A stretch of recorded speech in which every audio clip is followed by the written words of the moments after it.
So, Mr. Lorimer, what kind of trouble are you walking us into? Minimal, Captain. This is a standard compliance investigation. Worst case, you may need to rattle your weapons a little. Captain Paget is clearly not satisfied with Lorimer's reply. I'm career corps, 15 years in. Enough miles on the clock to know that nothing ever fits the standard label. And the worst case, Mr. Lorimer, is the one that nobody's thought of yet. Lorimer tells her that she is a pessimist, and she informs him that she's a USCM officer with 30 lives under her command. She then asks him if his trip had been okay, as the bed and board on the USCM can be minimal compared to what he's used to. Lorimer then says, I rep for Weyland-Yutani, Captain. I travel, I see places, and I've known worse than this. He then hands Paget an intel packet as he informs her that Weyland-Yutani has claimed 5 worlds in the system that they've just arrived, including LV-797, which has been named Tartarus. He then explains that those planets are scheduled for terraformation and colonization under Weyland-Yutani's New Worlds initiative.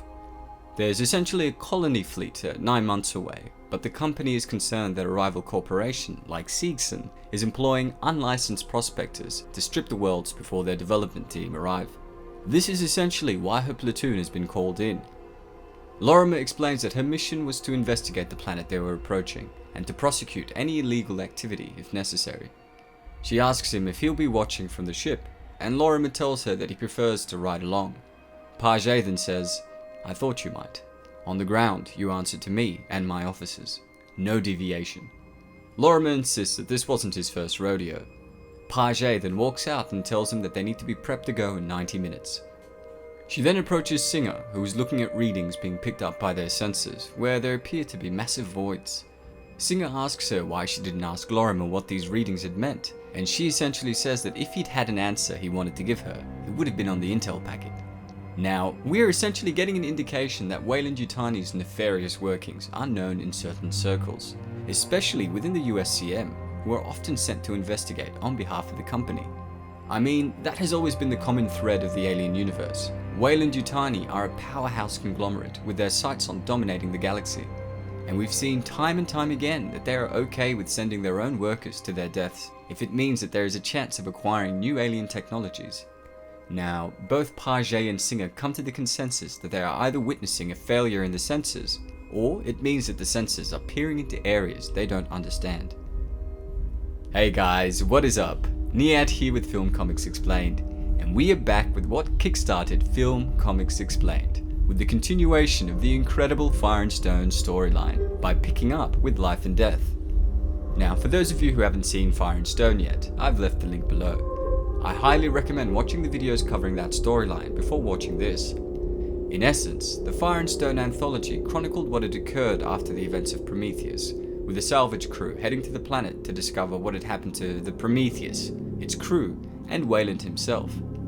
With a blend of predators, aliens, engineers, and marines, this is truly my favorite crossover of the franchise, owing in part to the clarity with which the narrative was told across each of the aliens, Predator, Prometheus, and AVP storylines.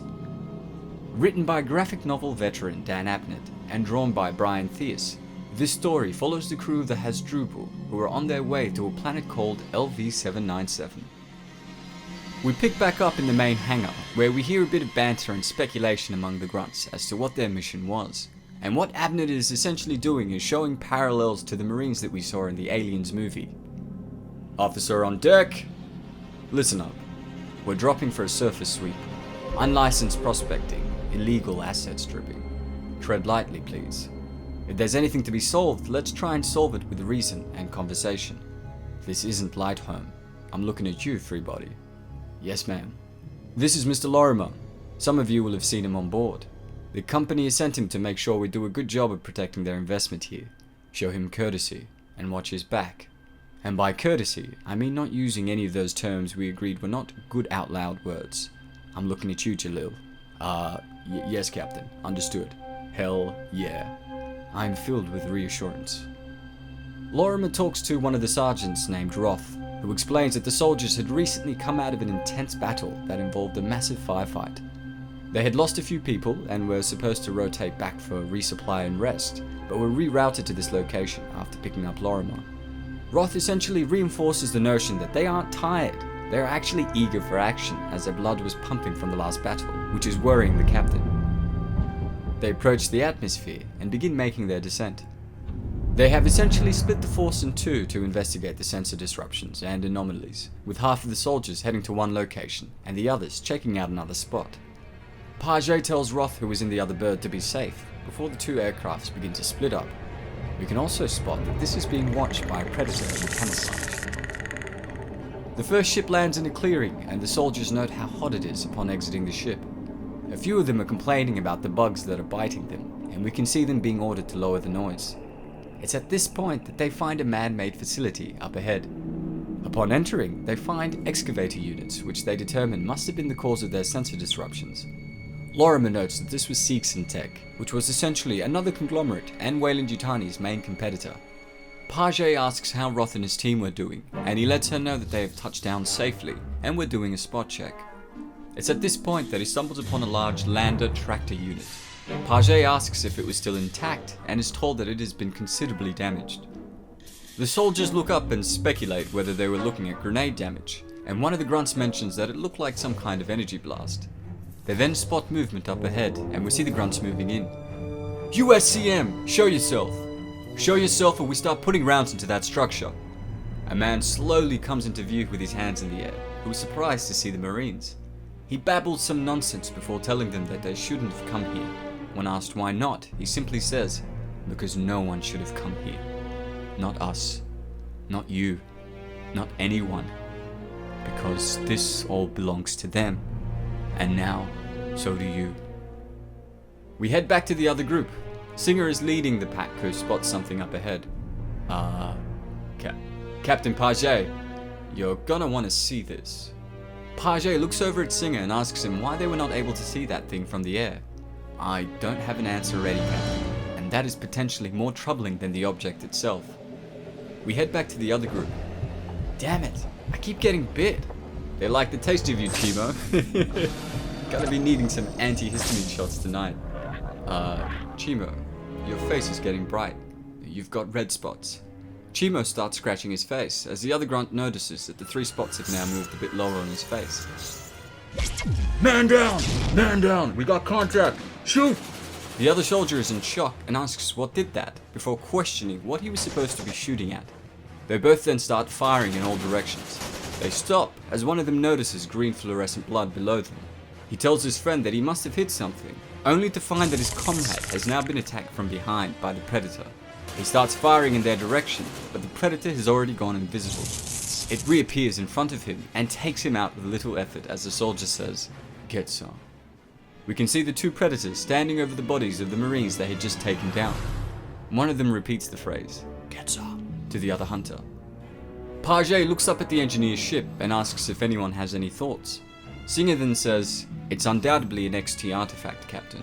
I would speculate a vessel of some type, but that's just guesswork until I can confirm drives or a propulsion system."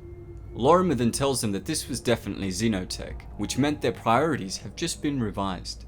Page reminds him that she is still in charge, and that they were going to secure both landing zones before deciding what to do next.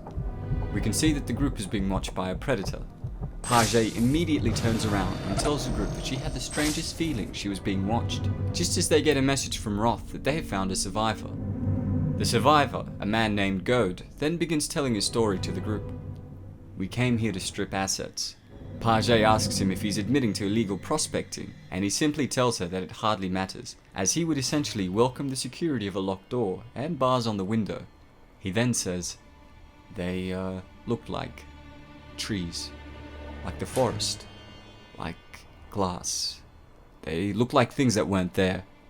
The grunts all look at each other as Page asks him what he means by they. "They killed everyone, one by one. Sometimes they left a body, a few bones, mostly nothing except blood on the leaves." Page again asks him what he means by they, and he simply says, "I don't know. I've never seen them. You can't see them. They won't let you. Sometimes I think I'm dead too, and I just haven't realized it. Am I dead?" Page tells him that he is not, and Goad begs them to take him out of there. Just as we reach the end of this video. Man, I really hope you guys have enjoyed this one. It's been a long time coming, and I'm glad we can continue the exploration together. If you'd like to purchase the comic in full to get the whole story, I've left links below. I'm curious to hear what you guys think of the story so far in the comments below, so please share that. Well, that's all for today. If you enjoyed the video, don't forget to hit like and to subscribe to stay up to date on all my content. As always, it's been a pleasure. Niyat here with Film Comics Explained. Thanks for stopping by.